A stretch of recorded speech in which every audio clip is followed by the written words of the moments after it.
Hey there folks, Sifu Slim out here bright and early on a really blustery day. So look at that coming through.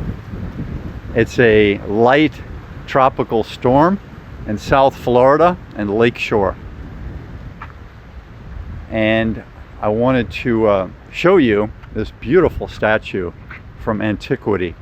It's made out of tin, and it's why it's oxidizing and chemical reactions with the rain and the elements that are changing into these beautiful violets and greens and tans, purples. It's just wonderful. So the message for today is about what do you do with your time? What do you do with your time? So you have to take a long-term perspective, and you have to look at yourself like this statue and say, where am I going to be 20 years from now? Where am I going to be 30 years from now? Where am I going to be at the end of my life, right? And so you got to take that gift that we've been given called life and step into it with intentions.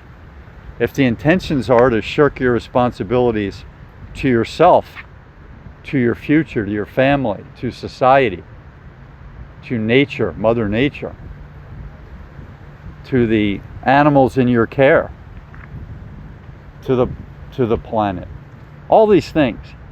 It's, you know, they have a story in a book called Life Worth Living. Well, that to me would be a life that was given away, that was not used properly, or it was a life in jest where you just went with the dark side. You know, that's go back to Star Wars, the Empire, the Death Star, going to the dark side.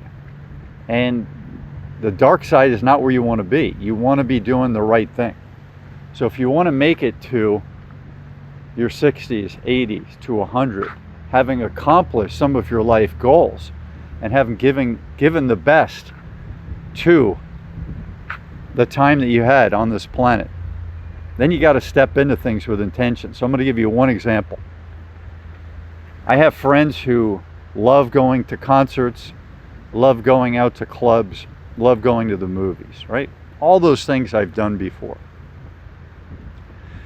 But on a Friday, Saturday, or Sunday night, if I have the energy, mind, body, and spirit energy to get some work done, that's something that's been on my list of things that I have to do, I would love to be able to do that. Do an extra 2 hours from 7 to 9 at night, or 10 to 12. Do an extra few hours on some of these goals that you're working on. So I'll give you an example. I've been writing my entire life.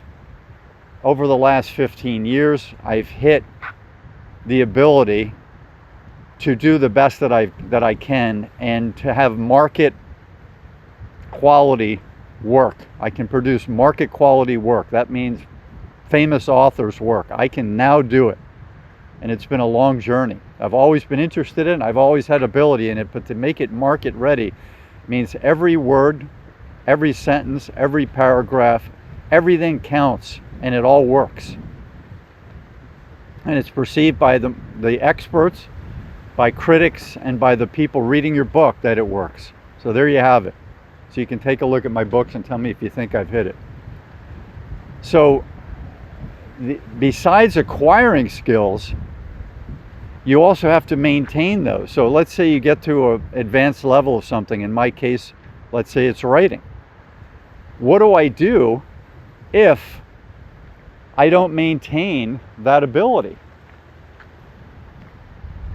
And I start to develop rust and oxidation on my writing skills, on my thinking skills, on my editing skills, on my researching skills, right? That's not where you want to be. And when you attain something, you can't attain everything and maintain everything, right? You were a champion hip-hop dancer in the 80s, and now you're in your 60s. You can't maintain that same level of your 80s. You can still maintain a nice dance level and some hip-hop level, but you can't do the head spinning and all those other things, especially let's say maybe some people in their 60s. Let's see how many people can do that in their 80s, right? But you maintain your dance ability. You pick, out of all those things you've done in your life, pick 5 or 10 that you really want to maintain.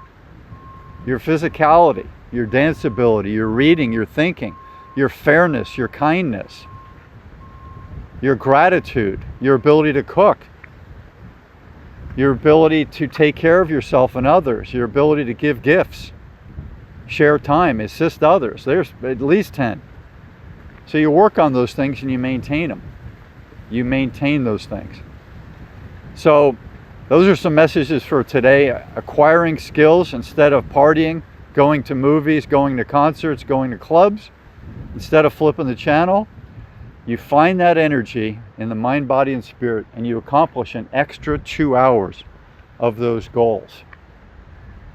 And you work on that. You pop open your computer, you pop open a book, you get out a notebook, you work on a project in your home, you get something done that's on your list. And then you get to be 60, 80, 100, like these statues, and you've aged beautifully and gracefully out in nature and with great posture and gratitude for having been designed by an artist. The designer of life designed you like the artist of this statue. And there you have it. I'm Sifu Slim. Thumbs up. Please like and subscribe. Please leave some comments below and take a look at my books, all available through my website, sedentarynation.com. Big alohas from South Florida. Aloha.